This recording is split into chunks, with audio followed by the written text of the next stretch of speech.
E eu te declaro, tu és Pedro, e sobre esta pedra edificarei a minha igreja. As portas do inferno não prevalecerão contra ela.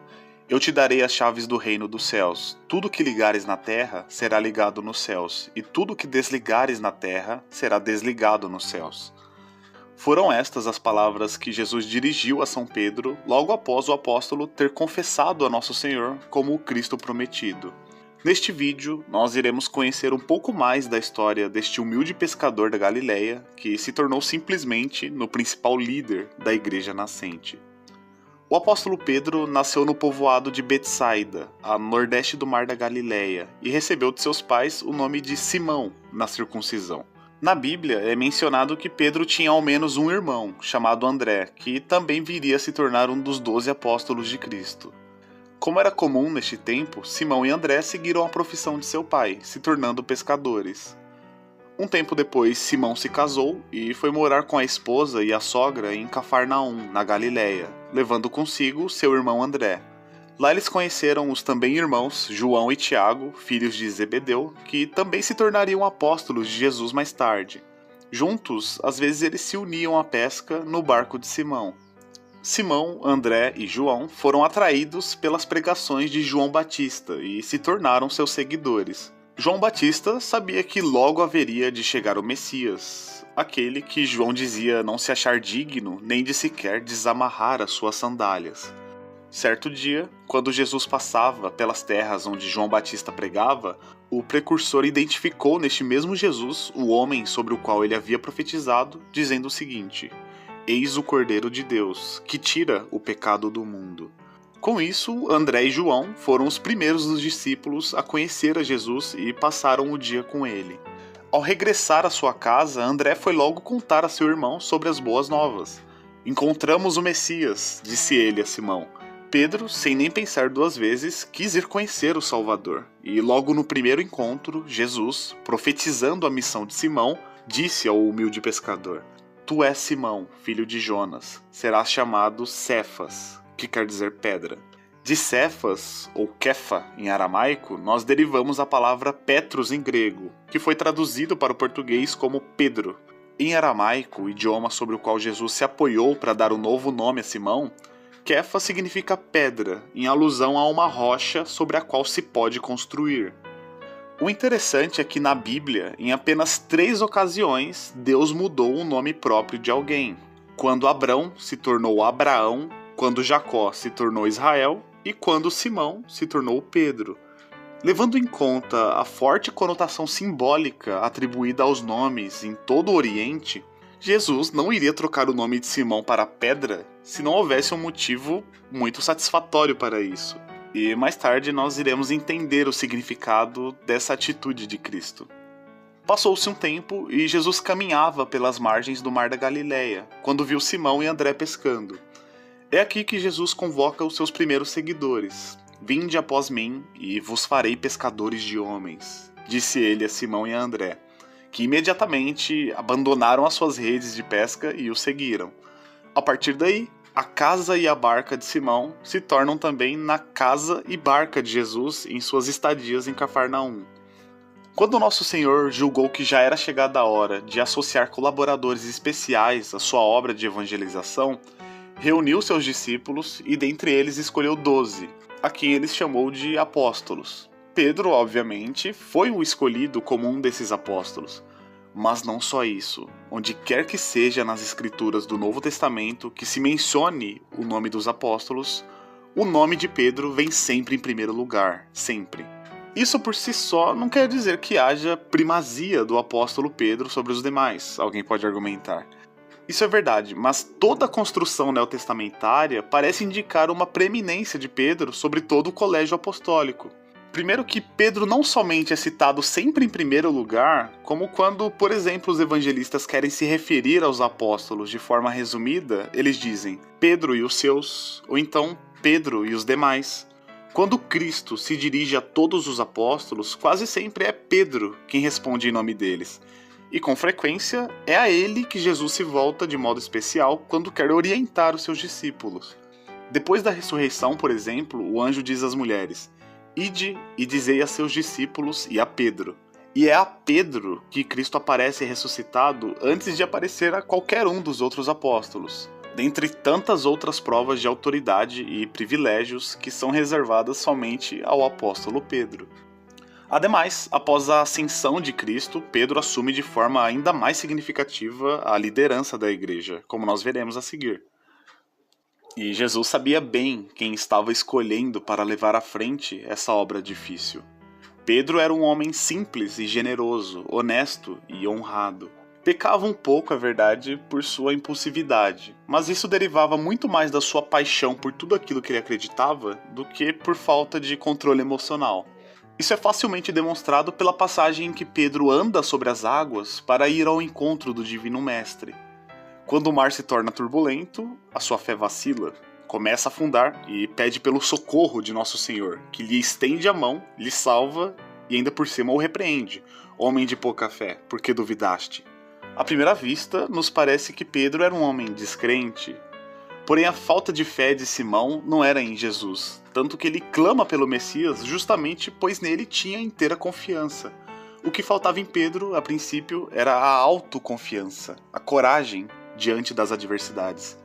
E só para constar que Pedro era mesmo um homem de muita fé, é que provém justamente dele a maior profissão de fé de todo o Evangelho. Mateus, Marcos e Lucas nos relatam que Jesus havia questionado seus apóstolos quanto ao que o povo dizia a seu respeito. Então a resposta é que para uns ele era Elias, para outros João Batista, Jeremias ou algum dos outros profetas. Então Jesus lhes torna a perguntar, agora querendo saber qual era a opinião deles mesmos a seu respeito. E vós, quem dizeis que sou?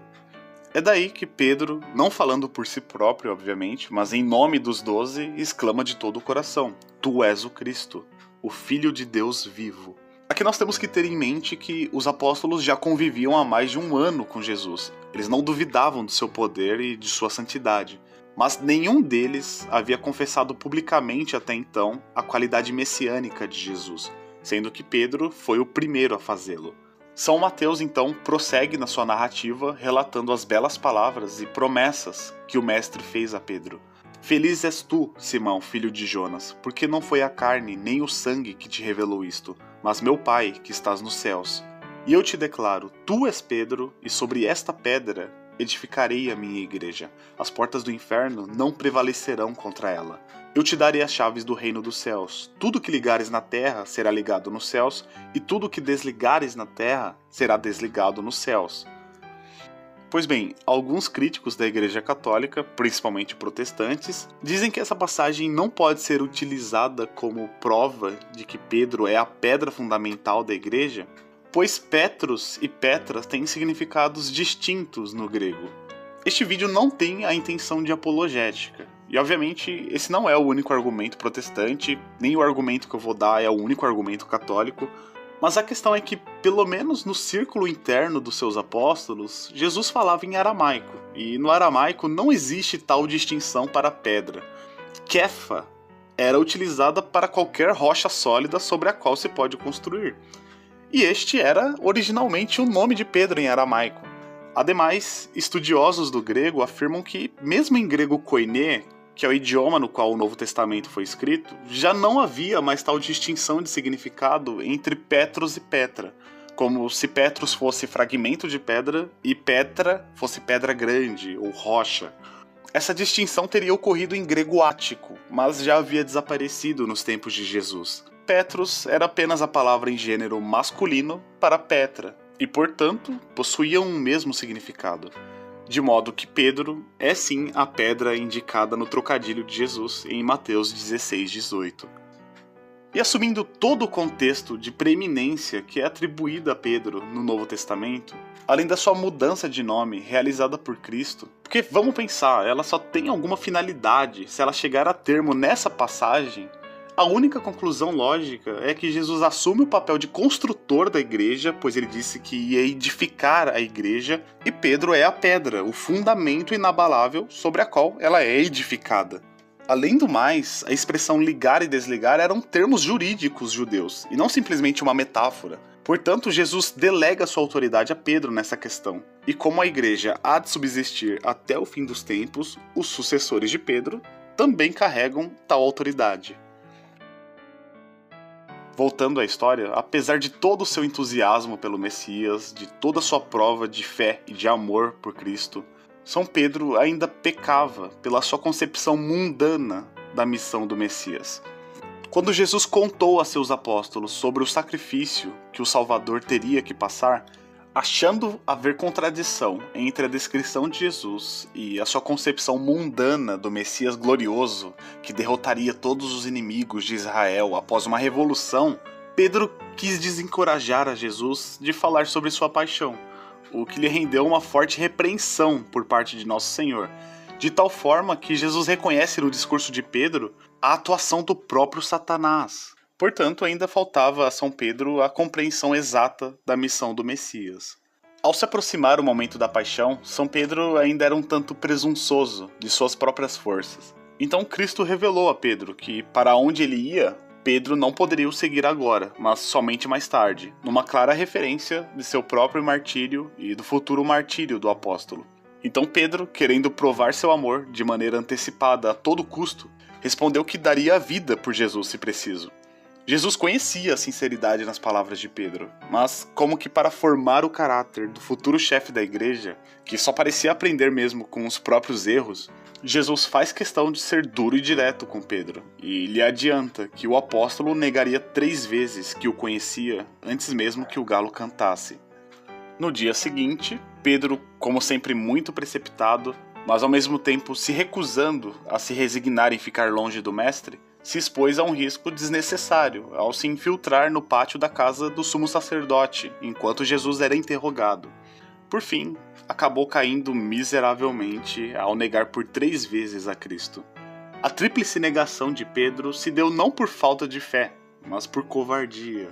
Tanto que quando Jesus o olhou com um olhar entristecido, ele reconheceu sua falta e chorou amargamente por isso. Pedro até este momento era o tipo de homem impulsivo que se achava mais capaz do que realmente era, mas que se intimidava facilmente na primeira dificuldade. Essas falhas a qual Pedro foi exposto serviram muito bem para a formação do seu caráter e para a sua santificação. Esse amadurecimento na prática o fez superar fortes provações pelo resto de sua vida, até justamente entregar sua própria vida a serviço de Cristo.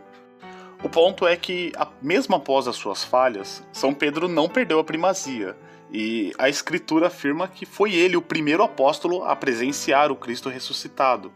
Porém, ainda assim, era preciso que o primeiro Papa reparasse sua tríplice negação por um tríplice ato de amor. Acontece que, por ocasião da segunda pesca milagrosa, Jesus apareceu a seus apóstolos pela 3ª vez depois de ter ressuscitado entre os mortos. Depois de terem comido o peixe preparado por Jesus, o Salvador se dirige diretamente a Pedro e lança aquela pergunta que, à primeira vista, parece singela, mas que carrega consigo um grande significado. Simão, filho de Jonas, amas-me mais do que estes? João era considerado o discípulo amado. No entanto, Pedro, por sua vez, era o que mais amava Jesus, já que Cristo não excluiu a São João quando perguntou a Pedro se Pedro o amava mais do que estes. Então Pedro responde: Sim, Senhor, tu sabes que te amo. Ao qual Jesus responde: Apacenta os meus cordeiros, ou seja, conduza os meus cordeiros. Jesus então lhe repete a pergunta pela 2ª vez, recebendo a mesma resposta afirmativa de Pedro. Já quando Jesus volta a perguntar pela 3ª vez a Pedro se ele o amava, o príncipe dos apóstolos se entristece, pois achou que Jesus insistia na pergunta, pois duvidava da resposta de Pedro. Então ele responde: Sim, Senhor, tu sabes de tudo, sabes que te amo. Jesus, no caso, repete a resposta, só que agora com uma pequena diferença. Apacenta as minhas ovelhas. Ou seja, além de conduzir os cordeiros, era obrigação de Pedro também conduzir as ovelhas. Um paralelo óbvio com a igreja, que representa o rebanho de Cristo. O fato de Jesus fazer São Pedro repetir por 3 vezes que o amava era para que Pedro, dando 3 vezes o testemunho do seu grande amor por Cristo, apagasse a vergonha das 3 negações que havia cometido por sua covardia e falta de vigilância. Depois da ascensão de Nosso Senhor ao céu, como não deveria deixar de ser, é Pedro quem desempenha a função de chefe da igreja nascente. Ele promove e conduz a eleição de Matias, dirige a palavra à multidão no dia de Pentecostes, defende a causa da igreja e do evangelho diante das autoridades judias, condena Ananias e Safira, decide sobre a admissão dos pagãos na igreja, assume o posto diretor no Concílio de Jerusalém, dentre tantas outras responsabilidades que são delegadas a um digno primeiro Papa da Igreja. Não é de se estranhar que São Paulo, reconhecendo em Pedro o mais representativo dos apóstolos, também lhe dê a primazia. Na sua epístola aos Gálatas, falando do período que passou no deserto após a sua conversão, ele descreve que subiu a Jerusalém para conhecer Kefa e ficou com ele por 15 dias. Então é o seguinte, Paulo não foi para Jerusalém para conhecer Tiago, que além de parente de Jesus, era o bispo de Jerusalém. Ele nem sequer menciona qualquer outro apóstolo. Ele diz apenas que foi para conhecer Pedro, certamente para tratar de muitos assuntos referentes à igreja e à vida do Salvador. Portanto, a autoridade superior de Pedro era inquestionável. É certo que São Pedro também esteve em Antioquia, onde se envolveu numa polêmica acerca da necessidade da circuncisão para novos convertidos. E temendo perder sua influência sobre os observantes rígidos da lei, ele evitou comer ao lado dos não circuncidados, recebendo por isso merecidamente uma repreensão por parte de São Paulo. E o que isso mostra? Isso mostra que, apesar da autoridade de São Pedro ser decisiva, São Paulo, tendo liberdade apostólica, chamou a atenção de São Pedro, lhe dando argumentos para demonstrar a inconsistência da atitude do chefe da igreja. Não obstante, mais tarde, no Concílio de Jerusalém, presidido por São Pedro, o primeiro Papa, convencido que impor o pesado jugo das leis mosaicas sobre os gentios era um erro, já que nem os próprios judaizantes eram capazes de suportar, advogou em favor dos cristãos vindos do paganismo, decidindo que não eram mais necessários a circuncisão e o cumprimento das leis cerimoniais da antiga aliança. A ida de São Pedro e seu martírio em Roma são fatos inquestionáveis na tradição, embora não haja dados concretos de sua atividade na capital imperial. Entretanto, o fato é atestado por uma série de testemunhos que se estendem desde o fim do primeiro século até o fim do segundo. Por exemplo, São Clemente Romano, quarto Papa a partir de Pedro, cita em sua carta aos Coríntios a perseguição de Nero e confirma o martírio de Pedro e Paulo em Roma. Tertuliano, agora escrevendo no início do século III, certamente se apoiando numa tradição já existente, afirma que São Pedro foi crucificado, sendo endossado por Orígenes, que além disso ainda acrescenta que a crucificação se deu de cabeça para baixo, a pedido do próprio apóstolo, pois ele mesmo não se achava digno de morrer na mesma posição de Cristo. O escritor católico Eusébio, por sua vez, apresenta os anos 67 ou 68 como a provável data do martírio de Pedro e Paulo em Roma, data aceita por Jerônimo. Sendo São Pedro o fundador da comunidade cristã em Roma e dado o seu martírio como o primeiro bispo da Cidade Eterna e, portanto, o primeiro Papa, deriva toda a primazia da sede romana e o primado de São Pedro sobre todas as igrejas da cristandade. Por fim, tudo o que podemos dizer do Príncipe dos Apóstolos ainda está muito, muito abaixo dos seus méritos. Um homem que, apesar de todas as suas fraquezas, foi escolhido pelo próprio Filho do Deus vivo para ser a pedra fundamental da igreja, detentor das chaves do reino dos céus. Deus não escolhe os capacitados, mas capacita os escolhidos. Essa é a máxima que define a vida de São Pedro. Pois quem acreditaria que um humilde pescador da Galileia, que tinha uma clara personalidade impulsiva e desequilibrada, teria vocação para ser o protagonista e se tornar no principal líder da Igreja de Cristo? Pois é, tudo parece impossível até que a divina providência intervém na história. Então, like se gostou, se inscreve no canal para não perder os próximos vídeos, comenta aí embaixo também a sua opinião, a sua sugestão ou a sua crítica construtiva. E é claro, se você quiser ir ainda mais além e contribuir ainda mais com o crescimento deste humilde canal, eu peço para que você considere se tornar membro, pois essa é uma função que tem ajudado demais a manter esse canal financeiramente viável. Então se você tem condição e gosta dos conteúdos que eu trago aqui, dê essa força. Mas se não puder, a sua curtida e a sua inscrição já ajuda demais, fechou? Então um grande abraço, fica com Deus e até o próximo vídeo. Eu fui.